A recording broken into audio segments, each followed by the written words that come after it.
Estimados amigos, camaradas, uma forte saudação a todos os presentes, a todos os que no Distrito de Leiria estão neste projeto democrático e unitário da CDU, neste espaço de participação e realização ao serviço das populações. As minhas palavras são para manifestar o nosso reconhecimento pelo esforço, pela persistência, pela dedicação de todos os que continuam a intervir e a agir em defesa das populações e não desistem de lutar e de propor soluções para a defesa e desenvolvimento da sua freguesia, do seu concelho, do seu distrito. Aqui estamos em mais uma iniciativa da nossa coligação, empenhados que estamos em levar a bom porto esta importante batalha que se avizinha, as eleições para as autarquias locais, marcadas para o próximo dia 1 de outubro. Temos já apresentadas as nossas candidaturas em muitos concelhos e freguesias, outras estão a ser ultimadas para ser apresentadas. Estamos a avançar. Temos candidatos com experiência, capacidade de realização e provas dadas na defesa dos interesses das populações, conhecedores da realidade, dos problemas, dos desafios que se colocam ao desenvolvimento de cada um dos nossos concelhos e de cada uma das nossas freguesias, e temos, acima de tudo, um projeto distintivo, o reconhecido projeto da CDU, assente nesse lema do trabalho, da honestidade, da competência, como solução e proposta alternativa à gestão do PS, PSD, CDS-PP ou do BE. Temos candidatos a um projeto alternativo que nos permitem afirmar que estamos nesta batalha eleitoral para avançar, disputar e alcançar a vitória, desde logo em Peniche, onde temos um trabalho meritório com provas dadas nos mais diversos domínios do seu desenvolvimento.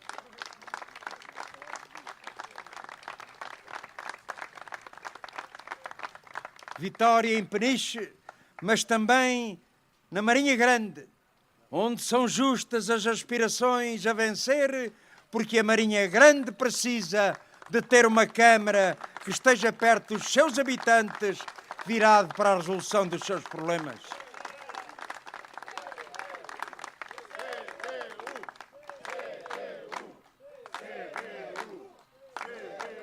Temos candidatos e candidaturas para neste distrito avançar e continuar a crescer, conquistando mais votos e mais mandatos nos concelhos e freguesias deste distrito.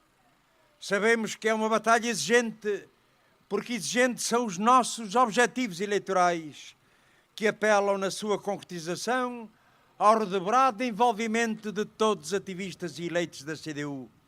Sim, camaradas e amigos, não há vitórias antecipadas, não há resultados antes dos eleitores decidirem.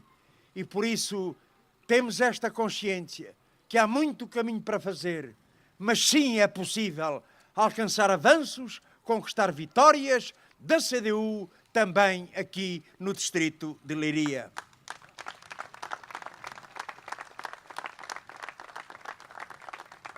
A CDU vale a pena. Vale a pena onde somos maioria. Vale a pena também nos concelhos e freguesias, onde a CDU é minoria e nos quais todos os dias demonstramos que somos uma presença necessária e insubstituível. Temos razões para assumirmos com confiança os objetivos que a CDU merece. A confiança de quem tem um passado de realização nas autarquias e um projeto alternativo de esquerda no poder local, que não deixam dúvidas quanto ao sentido e rumo da nossa intervenção na defesa dos interesses das populações. A confiança de uma força que faz da participação popular e da proximidade às populações o eixo fundamental do seu estilo de exercício do poder assente numa política de verdade e transparência com as populações. A confiança de uma força que se distingue pela sua posição intransigente da defesa dos serviços públicos, pela clara recusa de opções de privatização que tem dominado nos últimos anos. A confiança também de quem teve uma intervenção decisiva para que fosse possível abrir uma nova fase da vida política nacional e conter a brutal ofensiva movida pelo PSD e CDS e o seu governo contra a vida e direitos dos portugueses.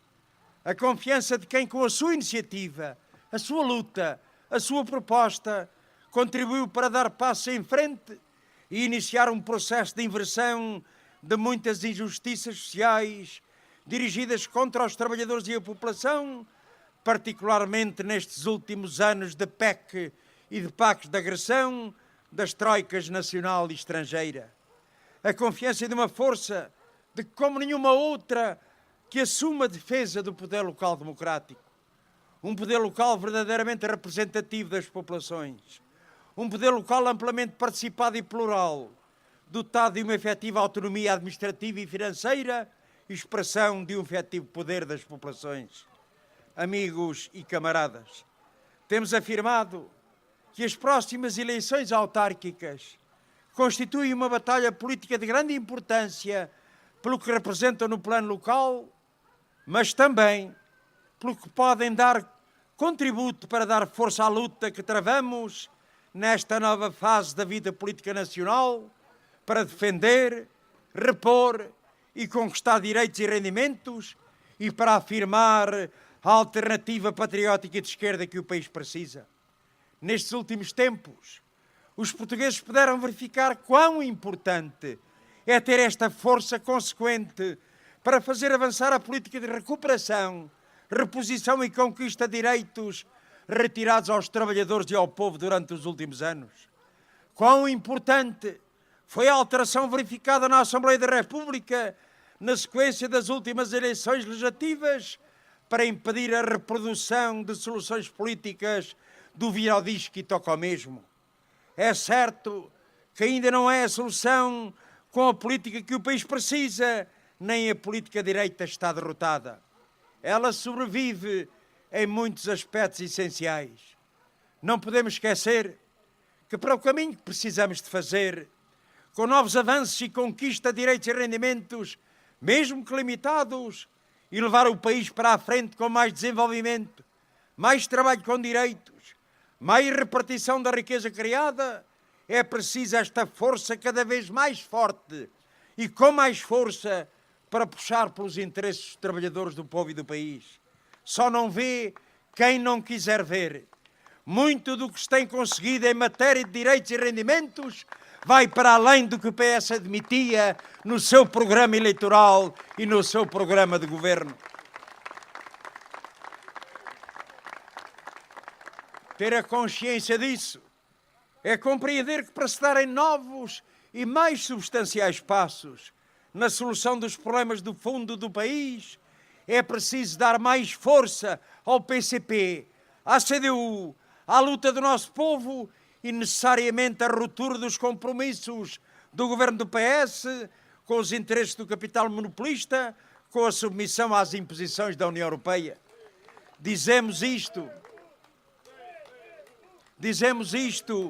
e não subestimamos nem desvalorizamos os avanços conseguidos na solução dos problemas urgentes, na recuperação de condições de vida, de direitos e rendimentos dos trabalhadores e do povo. Lutamos e lutamos para que assim fosse. Foi com o nosso decisivo contributo que se conseguiram. É com a nossa iniciativa e proposta que outras medidas estão aí também em concretização. O aumento do abono de família, que entrou em vigor em maio, já em curso, e o aumento das reformas e pensões, que foi agora regulamentado e será aplicado em agosto, abrangendo cerca de 2 milhões de reformados e pensionistas. Embora fique aquém da proposta apresentada pelo PCP quanto ao valor e universo de reformados e pensionistas abrangidos, foi a persistência do PCP que o conseguiu. Sim, camaradas, estivemos muitas vezes sozinhos, com o governo do PS a dizer que não podia ser porque custava muito dinheiro, com o Bloco a considerar que não era para agora. Insistimos, persistimos e alcançamos este avanço no aumento das pensões e das reformas. Ainda em matéria de reformas, foi dado um passo importante igualmente esta semana com a aplicação das primeiras medidas de resposta aos trabalhadores com longas carreiras contributivas, pelas quais o PCP se tem batido. É um passo, mas não é o caminho. Não é a solução que se impunha e que é justa. A da possibilidade de assegurar a reforma por inteiro e sem penalização aos trabalhadores com 40 ou mais anos de desconto. Permitam-me aqui uma nota de rodapé. Passos Coelho, face a este aumento das reformas, revelou porque é que a maioria dos portugueses não o quer de volta nem ao seu governo. Argumentou, camaradas, que este aumento das reformas não se justificava. Era contra este aumento das reformas, porque o dinheiro, dizia ele, faz falta à saúde, faz falta à educação. Tem graça, camaradas. Nunca compara uma coisa. Este aumento das reformas e das pensões é escasso e aquilo que devia preocupar, mas não preocupa devido à sua natureza de classe, é esses aumentos, esses salários, esses vencimentos dos administradores, dos dividendos, dos lucros do grande capital. Esses sim deveria ser a preocupação de todos aqueles que deveriam estar do lado dos reformados, dos pensionistas, para valorizar as suas pensões e as suas reformas. Camaradas e amigos, quanto mais força tiver a CDU e as forças que a integram nas autarquias, na sociedade, na Assembleia da República, mais condições têm para fazer o país avançar. Estamos nesta nova fase da vida política com o objetivo de levar mais longe possível o processo de recuperação e conquista de rendimentos e direitos dos trabalhadores e do povo. A vida mostrou, neste curto espaço de tempo da nova fase da vida política nacional, que era possível travar o caminho de empobrecimento do povo, que vinha sendo seguido, mas também travar o retrocesso económico. Não é ainda o que poderia ser com outra política, como aquela que defendemos, que inevitavelmente se tornará uma necessidade para um crescimento e um desenvolvimento sustentável, mas são passos adiante. Dissemos que era preciso repor rendimentos e direitos para iniciar a recuperação da economia e fazer crescer o país, e a realidade está a comprová-lo. Dissemos que não era cortar nos salários, que não era cortar nos direitos que o país avançava, e hoje pode ver-se como estávamos certos. O país não afundou, como diziam as forças do retrocesso dos grandes interesses económicos, nem deixou de exportar, antes dinamizou o mercado interno, criou condições para o país marchasse como devia nas suas duas pernas, a do mercado interno e das exportações, e não apenas nesta, com a falsa justificação da necessidade de reduzir os custos do trabalho. Efetivamente, o crescimento económico, a redução do desemprego, a dinamização da procura interna, a melhoria da balança comercial constituem, ainda que limitados no seu alcance, a confirmação de que a reposição de direitos, a devolução e o aumento dos salários e rendimentos, além de ser um fator positivo em termos de impacto social, são também um fator de progresso económico. Não é maltratando os salários e os direitos dos trabalhadores, antes, pelo contrário, é aumentando os seus rendimentos que nós conseguimos crescer, aumentar o nosso mercado interno, porque não é preciso ser economista para descobrir que quanto mais poder de compra as pessoas tiverem, mais compram, mais ajudam as empresas, a nossa economia.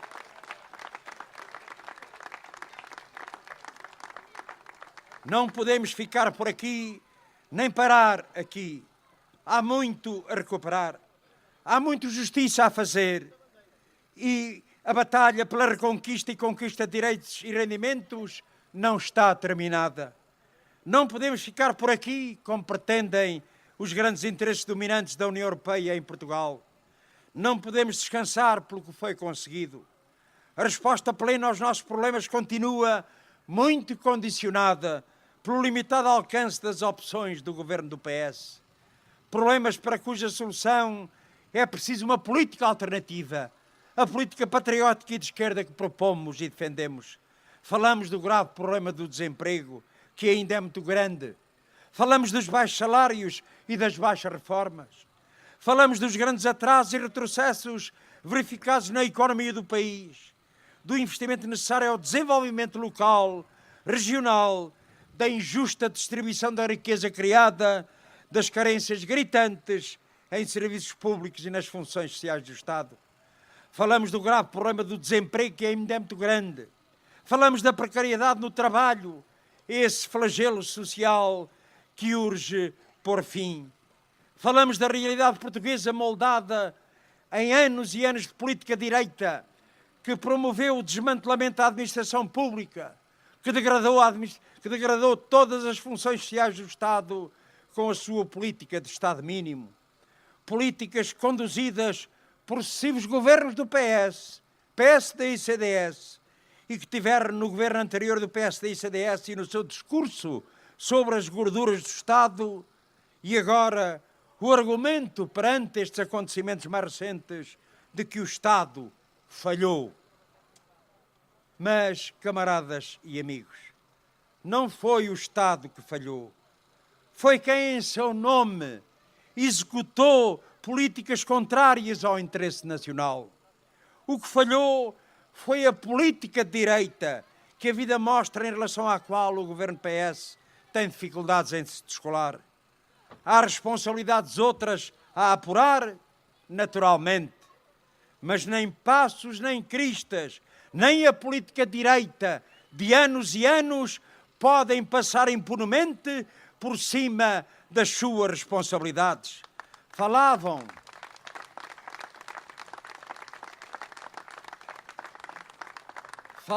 camaradas, do combate às gorduras do Estado, mas antes despojaram o Estado de meios, de instrumentos, privatizando, entregando e usando a imagem das gorduras, entregando o bife do lombo ao capital, as nossas empresas, que eram altamente rentáveis, os CTTs, os TLPs, as EDPs, que hoje faziam falta ao nosso país e que estão nas mãos do estrangeiro.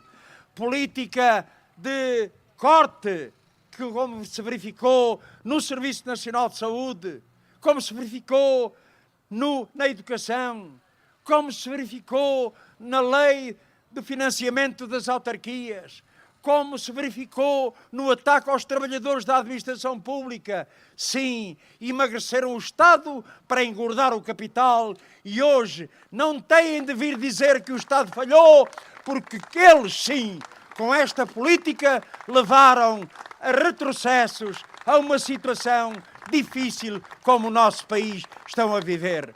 Não venham cá com moral de gato invocar que o Estado falhou, porque o que falhou foi a política direita realizada durante estas décadas.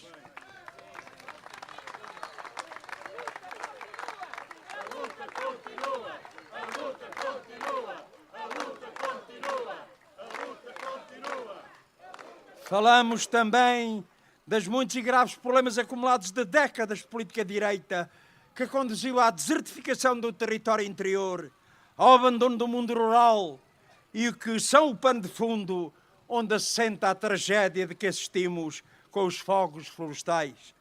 Estamos aqui no Distrito de Leiria, que nas últimas semanas foi um triste palco da maior tragédia de que há memória no nosso país.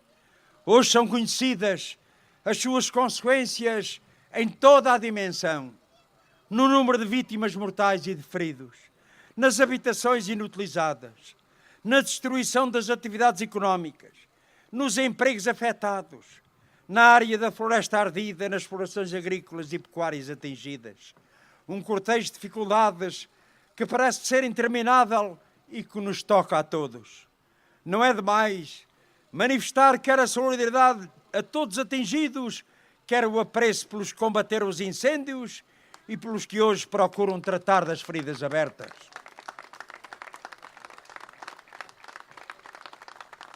Mas por muito que se diga, por muitos textos que se escrevam, A pergunta que cada um se faz é sempre a mesma. Como foi possível? Pergunta que se adensa quando ouvimos tantos especialistas dizer que não é por falta de leis que a floresta arde. Nós mesmos, no PCP, demos uma contribuição para essa legislação apresentando iniciativas desde 1976, até à lei que esteve na origem da Lei de Base da Floresta, aprovado com o apoio de todos os partidos, à exceção do CDS. O problema não é, de facto, de falta de legislação. As causas fundas da situação que vivemos nestas semanas têm de ser encontradas também nas opções da política direita, ao serviço dos interesses do capital, do enfeudamento aos ditames da União Europeia com as suas regras, as suas limitações, os seus constrangimentos. Opções de política direita expressas na obsessão do déficit, no ataque às funções sociais do Estado, no corte da despesa pública, nos ataques aos trabalhadores da administração pública que induziram as vulnerabilidades estruturais do país, no plano alimentar, energético, de ordenamento, dos serviços públicos. Foi por causa dessas opções que temos hoje o ordenamento que temos, o abandono da produção e do mundo rural e o seu despovoamento. É ao serviço dessas opções que estão a promiscuidade e os interesses económicos e o poder político. É em função dessas opções que se deu o desmantelamento das estruturas do Estado, seja no Ministério da Agricultura, seja no Ministério da Administração Interna. Ora, sem ruptura com esse rumo, prosseguindo os mesmos caminhos, vamos ter os mesmos resultados. Vemos agora que de novo querem legislar à pressa para responder ao clamor popular. A tragédia dos concelhos do norte do distrito de Leiria não precisa de pressas nem de precipitações, mas há problemas a resolver de imediato e por isso o nosso partido entregou esta semana na Assembleia da República um projeto de lei para os atender. Perguntar-nos-ão qual é a diferença das propostas do PCP e dos diplomas do Governo anunciadas. Queremos deixar claro que a proposta do PCP não se contrapõe à iniciativa do Governo, mas não fica pelos estritos limites impostos pelas regras da União Europeia e procura responder a todos os aspectos de resposta às vítimas, do restabelecimento das atividades produtivas, por um lado, da prevenção e das medidas para assegurar um combate eficaz para os incêndios que este verão ainda podem acontecer, por outro. É necessário esclarecer as condições em que este incêndio se desenvolveu e as questões ligadas com o combate, e isso cabe em primeiro lugar ao Governo, que tem de explicar esses acontecimentos. Mas anda mal o Governo se insistem em, à pressa, legislar sobre matérias tão complexas como o cadastro florestal.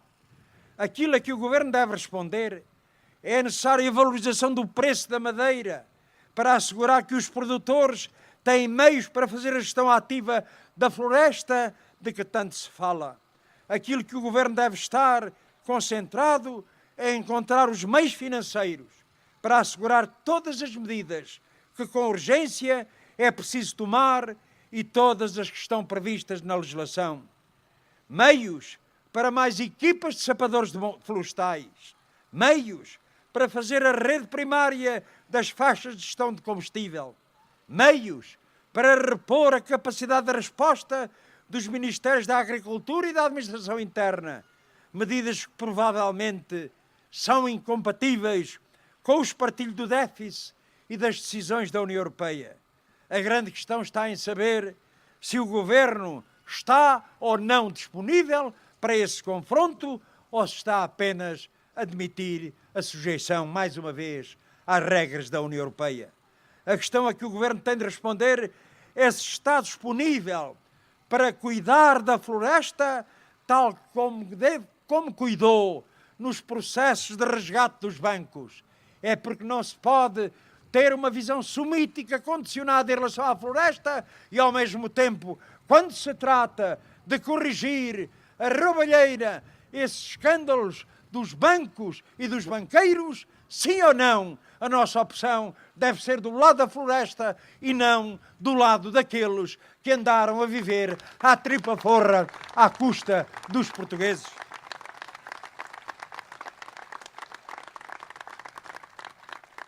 Amigos e camaradas, olhando para a evolução da situação nacional nesta nova fase, não podemos deixar de manifestar a nossa preocupação em relação a opções políticas do governo do PS.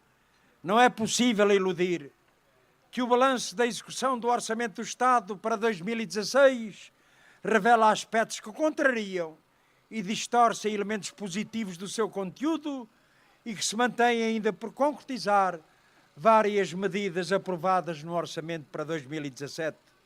Não se pode deixar de assinalar com preocupação que matérias várias continuam injustificadamente para concretizar, enquanto se avoluma a ausência de respostas a legítimas expectativas dos trabalhadores e ao acumulado das insuficiências de recurso destinados à valorização e funcionamento dos serviços públicos.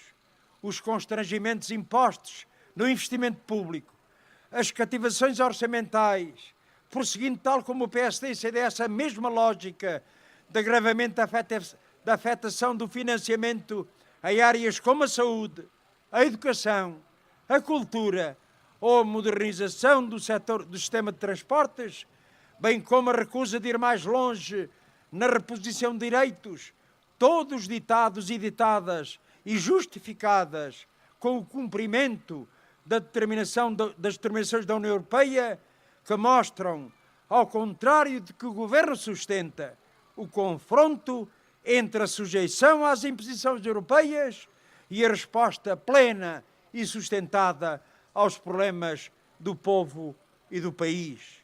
É tendo presente toda esta realidade contraditória que vamos prosseguir a nossa luta, determinados em dar resposta às aspirações dos trabalhadores e do povo. Certo que o PCP não desbaratará gratuitamente possibilidades e perspectivas criadas no plano político aberto com a nova fase da vida política nacional. Sim, camaradas, não desistiremos, tal como afirmamos no princípio desta nova fase da vida política nacional, que, em última análise, o nosso primeiro e principal compromisso não é com o governo do PS, é com os trabalhadores e com o povo. Votaremos a favor do que for positivo para os trabalhadores e para o povo, votaremos contra aquilo que entendermos como negativo para os trabalhadores e para o povo. Amigos e camaradas, na CDU cabem todos os que aspiram e exigem uma mudança real de políticas. Todos que se identificam com a causa pública e se colocam ao serviço dos interesses dos trabalhadores e das populações. Estávamos aqui já no almoço, quando uma senhora se aproximou aqui do nosso lugar e dizia ela, íamos a passar, eu e o meu marido e a minha neta, e perguntei, estaria lá o secretário-geral do PCP? E o marido disse, vai lá ver. E a senhora veio cumprimentando e diz, agora vou buscar o meu marido. Dizendo, eram de Alcobaça, não são do Partido Comunista Português, nem do Partido Ecologista aos Verdes, mas queriam dizer que estão com o nosso projeto, com o nosso programa, contemos com o seu voto. E lá foram para o seu passeio.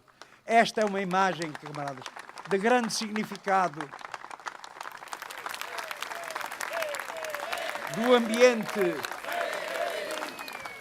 do ambiente que existe hoje em torno da CDU. Porque é aqui que conflui a força e a vontade dos que confiam de que é possível convencer pela razão e pela justeza das suas posições políticas. Uma força que importa reforçar com o voto dos que aspiram a uma vida melhor para todos. O voto que é útil a quem o recebe e a quem o dá. O voto na CDU dá força a quem tem provas dadas na defesa dos interesses dos trabalhadores e do povo.